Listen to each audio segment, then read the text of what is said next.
$49 an hour is where he started. I had this conversation with him, he raised it to 65. Thank you for moving it somewhere. And he struggles, and he works 4,000 hours a year. He runs this whole thing exactly like it. He just refuses to take the medicine. It's not, you can't charge that. You can't charge that. It'll never, no one will tolerate it in this marketplace. Why do you get it in that same marketplace?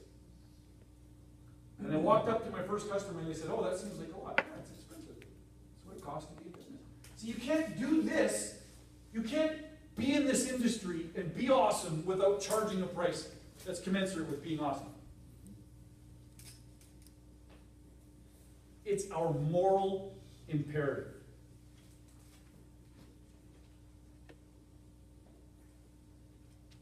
The profit that we make for the company is what keeps us sustainable. It's what puts a cushion in, gives us a bank account cushion so that we can buy trucks, we can expand buildings and property when we need to. We have the money in the business to expand and grow. And have you ever noticed that there's times in business when the sales just aren't there? Where everybody seems to be in a slump, nobody's buying anything. Does that ever happen here at Best? Yeah. How do you survive that if you don't have any cash in the bank? Who here's ever lived with your own personal bank accounts very dangerously close to the zero line? Nobody here. No.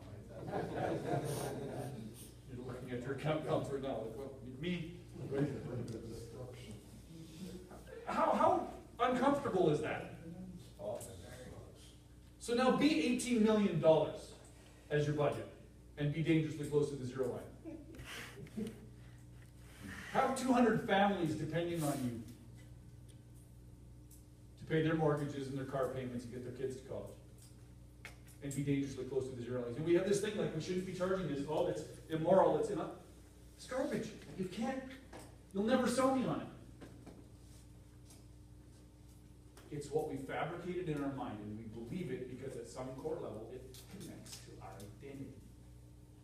And the question is, are you worth it? So I'm going to pause here for a moment, and I want reflection time from you. What questions, comments, what's your experience? I actually just went over all the morals of the pricing with the customer last weekend about can lighting.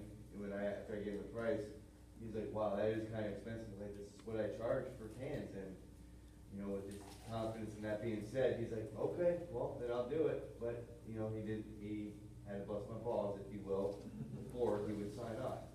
A lot of times the customer would just test you and your pricing, the confidence of your pricing. So, and so that brings up an interesting question. Is $385 an hour expensive? Yes or no? Yeah. Yes. Yes, it is. It's expensive. That's it. That's it. That's it. That's all the explanation that's required. Is to get that. Yes, it's expensive. So we're not going to try and tell, oh, well, I mean, it's not really, if you compare it to flying to the moon, right? But I'm not comparing it to flying. Because if you were your customer, you'd have the same reaction that they're having. It's expensive. Yes, it's expensive. Ben's response is both profound and simple.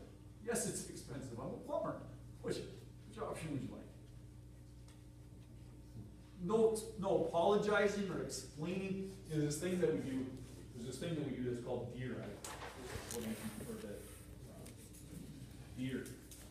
Defend, explain, excuse, react. As soon as we find ourselves deering our customers, you don't actually move your price. You don't need to do this. You don't need to do that. It's expensive, yes. We could be cheaper, but then we would suck. No, thank you. You don't get 5-star reviews. You don't deliver 5-star service and be cheap. You can't do both. You got to pick one. You can be cheap, absolutely. There's cheaper companies to go work for. If you're not comfortable with it, you want to be cheaper. Those companies exist. Call it handyman. Good luck. What a terrible place to work. Job security? Not in the vocabulary there. What are your thoughts, comments? What do you do when the customer asks you what you're out of it? Tell them that? We're going to get to that when we get to the price objections in that step. We're going to give What is you it about or why? yeah. Why is it so much? Yeah, perfect. And we're going to answer that question. It's okay if we show you a breakdown. Let's do it right now. We're here. Let's do it right now. I'm going to give you this. We'll actually practice this when we get to the business stuff. So we go on. I'm cutting outside of the lines where I'm telling you. What's your hourly rate? What's your hourly rate? So it's okay, I'm just gonna be the technician for a minute. Okay, if I break it down for you, kind of show you what it is? Absolutely. Absolutely, all right, here we go. So let's just imagine that that's the whole pie, the 100% of the money that you're gonna pay to get this work done today. Approximately 50% of the money is so that I can actually do the work. So that's my pay, that's my benefits, that's the truck that I'm driving out here, that's the parts, the tools, and the stuff that it takes to actually do work. About half of it. This is very true across almost all of our companies. This varies a little bit from one job to the next, but this is pretty darn accurate. Approximately half of it is to do the work. Another 40% is for us to actually just be in business. So you'll notice that there's a website, and that when you phone, a human being answered, and that we have insurance and licenses, and we do advertising, and there's approximately 40% of the work of the money that we're charging you so that we can be in business. When you phone us back next year, we're still here. Like that's the money it takes for us to run the business. And then the last 10%, if everything goes well, I mean, like if we really do this stuff really well, we're gonna end up with 10%, and that allows us to stay in business. And that's as close to a breakdown as I can give you on the numbers up here today. And that's every call. So the 50% is parts and labor. Parts and labor, I don't break it down like that. So I noticed that I didn't use the word overhead. I didn't even use the word profit. Try to get away from all of that language. Approximately 50% to do the work. And then I get here, I get paid, I have benefits, we have a truck, right? There's tools, there's parts, all that. This is the money it costs to do the work. Don't get too dialed into it. Like the parts are going to be 8% of it. Like that's not relevant. This is the breakdown that they need. And so what we, how does somebody else do it less? How does somebody else do it less? They don't stay in business. Right, so you delete that, so now only going to be 10% cheaper. Right, like we can gamble our future, and literally one bad year, these guys are out. Right, that's not making that up. And then they just do a worse job of being in business. So it's the truth, right? So they got crappy vehicles, they don't show up on time, they're not background checked. You get voicemail. What's that? They're not there on holidays. They're not there on holidays, you can't call them after hours. Right? They may or may not show up sober, we're not sure. There's ways you can do this cheaper, no doubt about it. Knock 40% off your prices and see what happens. Take it in, be paid less. I got kids that need to go to college, it's not willing to work for that kind of money. I know that what we do is provide 5-star service. That's our goal with every customer every day, and that costs. That's expensive to do that. And we know that when we do, customers love us and they call us back again and again. Simple as that. What else? Thoughts, comments, feedback? Well, we actually don't even have to go into hourly with them because we don't charge hourly, we're just flat rate. Right. So, is it wrong to tell the customer that we don't do hourly? We actually just have a set price for a set task, and that's just what it costs. No, that's absolutely what it is. The prices are in the book, I didn't make them up, I don't get to change them. What about when they ask you how much you make? That's not, That's not in business. That's personal, very much. Yeah. How much do you make? Right. Do we get this, where the price objections are coming from? Because I've said this before, I don't think I've said it here today yet. I firmly believe that 90%, maybe 95% of all price objections originate with technicians.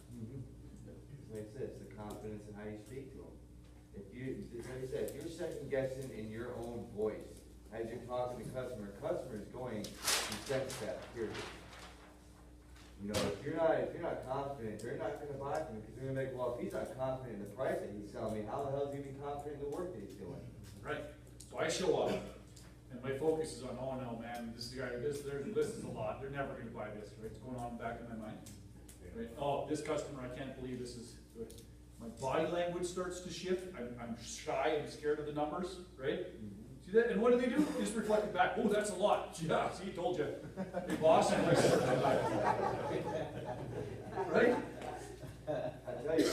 happens when we shift that? So this is an important lesson to you walking into every customer's home from here on forward. What's the word I want in here when it comes to my price? Confident?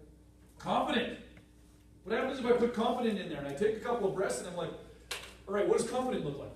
It's like Ben, right? Yeah, it's expensive. Which option do you like?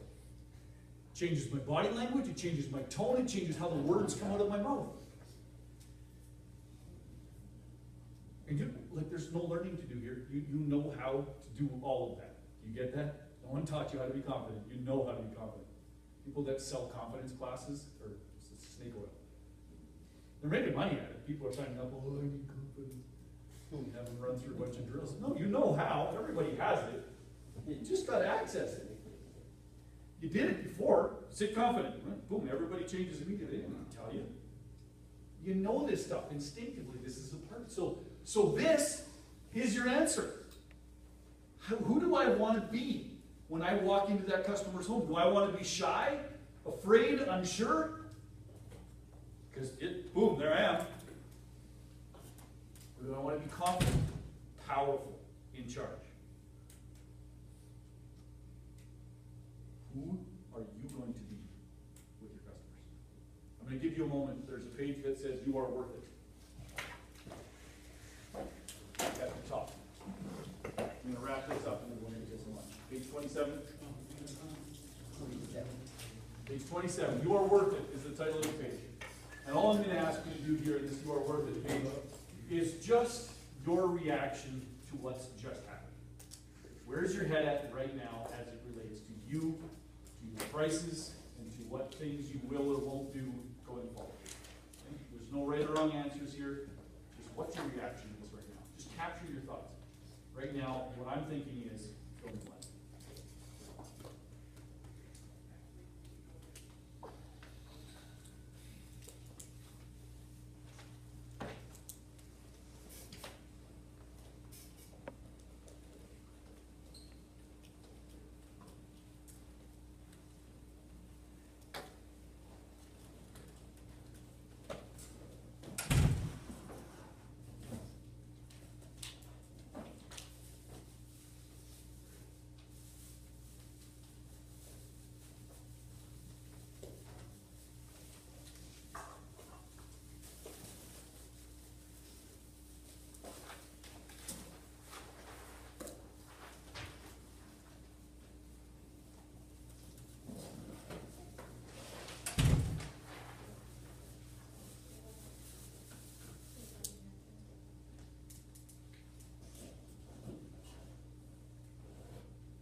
All right, a few folks are still writing.